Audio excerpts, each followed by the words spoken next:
बिस्मिल्लाहिर्रहमानिर्रहीम। एक कलाम है साईं सरदार रहमतुल्लाह अलैह दा जिहड़ा मैं लैके दोस्तां दी खिदमत च हाज़र हाँ। उन्हां दियां बड़ियां सोहणियां रुबाइयां ने, साईं ने बहुत सोहना सोहना लिखिया ते मैं रुबाइयां उन्हां दियां तुहाडे नज़र कर रहा दोस्तां दे। चंद रुबाइयां ने।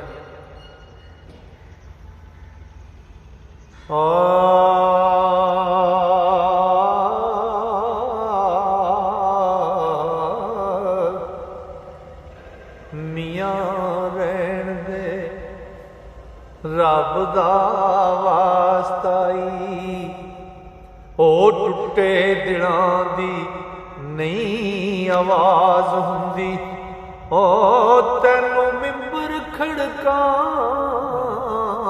दा प्या चसका, गल राज वाली अंदर राज हुंदी, ओ खुदी फखर जरूर फड़ दूर सटे, ओ नेड़े यार दे इज्जत न्याज हुंदी, जे ना सामने यार सरदार होवे, आशिक जार दी नहीं नमाज हुंदी, ते किसे उठ ताई ताना मारिया है।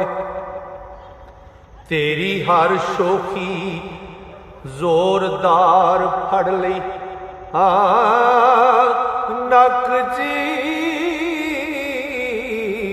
के पान केड़ तैनू तेरी अड़ी बंदे समझदार फड़ लई, ते उठ आखिया तू नहीं रमज समझी, ओ मस्त हो मैं मस्त रफ्तार फड़ ली, ओ पाटा नक सरदार,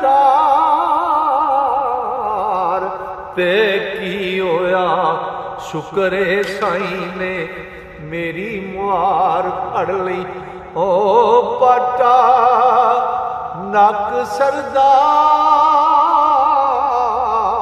ते की होया शुक्र है साईं ने मेरी मुहार फड़ ली।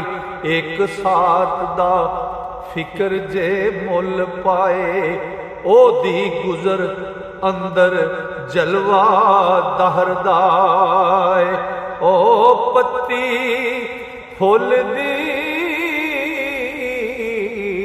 उत्ते तरेल कतरा, दम मारदा हुस्न दे बैर दाए, ते ओदे विच जज्बात दी रोशनी है, ओ आंसू जो रुखसार ते के ठहरदा है, ओ हर चीज ते हुस्न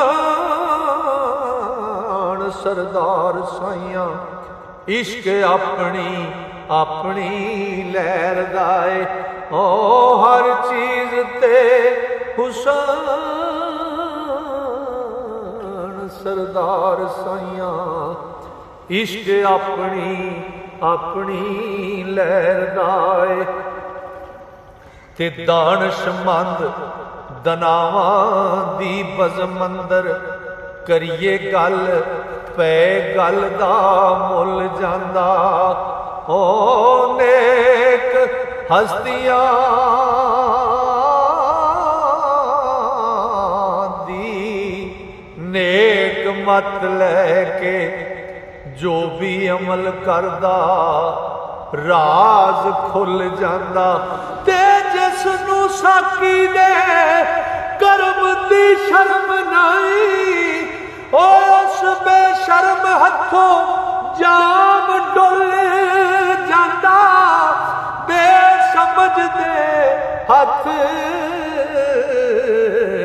सरदार आके हीरा कौडियां दे मुल तुल जांदा, ओ बेसमझ दे हथ सरदार आके हीरा कौडियां दे नाल तुल जांदा। लो जी अज दा कलाम मुकम्मल होया। इंशाअल्लाह मेरे रब ने फजल किया तो सावा ने यारी की तो कल मैं इस तो अगला कलाम लैके साईं का फिर दोस्तों की खिदमत हाजिर होवांगे। तक वास्ते अल्लाह सोने दे वाले रब सोना तुहानू सारे मुहब्बत नाल सुनने वालियां अपने फजल नाल, अपनियां रहमतां नाल ते अपनियां मेहरां नाल रखे। अस्सलाम।